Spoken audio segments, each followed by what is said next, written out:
भाजपा प्रदेशाध्यक्ष चंद्रशेखर बावनकुळे यांच्या सोबतच्या भेटीवर जयंत पाटील यांची प्रतिक्रिया आता समोर आली आहे। ही भेट राजकीय नव्हती अशी प्रतिक्रिया खरतर जयंत पाटील यांनी दिली आहे। सांगली जिल्ह्याच्या विविध महसूल कामानिमित्त भाजपा प्रदेश अध्यक्ष आणि महसूल मंत्री बावनकुळे यांची भेट घेतली असल्याचं स्पष्टीकरण जयंत पाटलांनी दिले।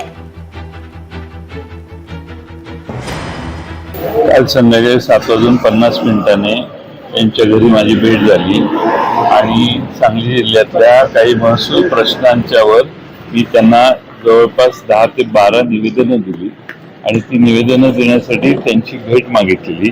महसूल विभागात 7-12 संगणकीकरण केलं, ऑनलाईन केले, याच्या दुरुस्त्या अनेक शेतकऱ्यांच्या वेळेवर होत नाही।